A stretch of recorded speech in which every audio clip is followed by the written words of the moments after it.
now. Okay, so today, Eliyahu. Right here we're sitting in front of our dining room. We're going to talk about that as well. Let's start with the kibbutz. What is a kibbutz? Have you heard something about a kibbutz? Could you tell me what you heard maybe? What do you know what it is? Anyone? It's a community place, yes. It's a farm. Self-supporting or self-sustained? Self-supporting, self-sustained. And you said? I thought it's like a commune, only more religious. Commune, It's like yeah. a commune, but we're religious. Basically, everything you say is right. Kibbutz doesn't necessarily have to depend on agriculture or any sort of thing like that, but in the beginning, when the kibbutz started the movement, this is exactly what they did. We are a socialist society, not communist society. Important, guys. Okay? What's the difference? First one, as you said, we have religion tendency. For example, this kibbutz is a religious kibbutz, modern Orthodox kibbutz. You can see I have my kippah. A big one. Right here, it's a big one. Colorful and nice. You might see women here walk, married women without covering their hair, walking with pants, in the summer with shorts, as long as it's not Too short. and there's no problem. So we are religious, that's the first thing, so we're not communists. The second thing, we also give the individual a center place in the kibbutz life. We understand that people need to be themselves, they need their own space, they need their own things, and we of course allow it and in many ways also encourage it, even though again we work for the greater good.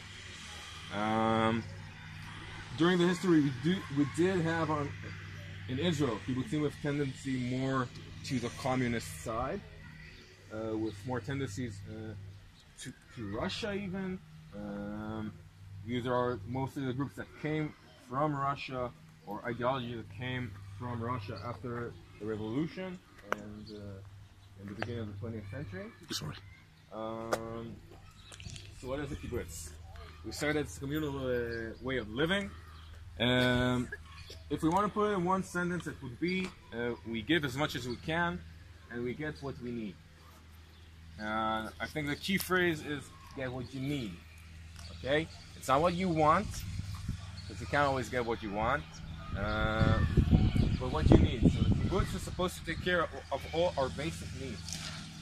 If you want to go to the early days, this kibbutz was founded in 1939, okay, by a group of teenagers from Germany, 40 kids in overall, average age 16 to 17. The oldest guy in the bunch was 22. Forever, he will be remembered as the old man.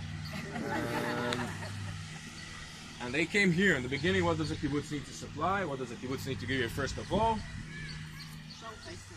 A place to live, shelter, and the first building to ever be built on the kibbutz is the dining room. On a kibbutz, part of the idea is that everyone is equal. Men, women, doesn't mind which job you have, we are all equal as men, as human beings. So before we build houses for individuals, let's build something for everyone, right? For the greater good. A dining room, it's also important, it's where we eat, right? We can deliver ourselves food, it's what we need.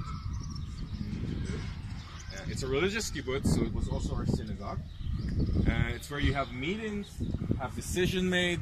What do we do next with the kibbutz? Do we want to stay at kibbutz? Do we want to invest here? Do we want to start growing dates? Do we want to, maybe let's try a vineyard, who knows? All of that happens with the members gathered around, deciding together in a democratic way. So today, what the kibbutz takes care of is from education and healthcare, taxes, food, water, electricity, up till even activities for the children. For example, playing music, horse riding, soccer, it can be swimming, it can be volleyball, some activities for the kids, and even activities for the adults, such as swimming, yoga, or whatever they need. Again, it's also good to have fun a little bit. Of course, in the old days it didn't exist, but today times are better. And yes, you had a question? Yeah, just a quick question. I'm sorry to interrupt you, but does anybody work off the kibbutz? Yes. We have around 60 members who work off the kibbutz. We'll get to it. So, last thing to close your puzzle about the kibbutz. Really, we can talk about kibbutz systems for a whole day. The members do not get salaries. Okay? Every member in the kibbutz doesn't get a salary. He gets pocket money. How does that happen? The salary where he works goes to the same bank account just as everyone else's. That bank account, which is filled with everyone's salary, we pay taxes, everything we mentioned, everything we need. With what's remaining, we also invest in the kibbutz, and we also give the pocket money for the members, which is basically an additional thing. You don't really need it to survive. It's more like money to go and spend for what you want. For example, to get perfume, clothes, buy a new cell phone, buy a new computer, maybe a TV. You can save it, you can go, you can travel with it, fly overseas. It's your money. This is where our individual comes in. Okay? You have your own thing as well. So this is really, really, in short, the way of life in a kibbutz. A little about this kibbutz. We said teenagers, 40 kids from Germany. In the 40s, we got reinforcements from Italy. And in the early 50s, we got Yemen groups that came and stayed here after they came from Yemen. And during the operation Israel did to get them to Israel from Yemen. 60s, we got a lot of French.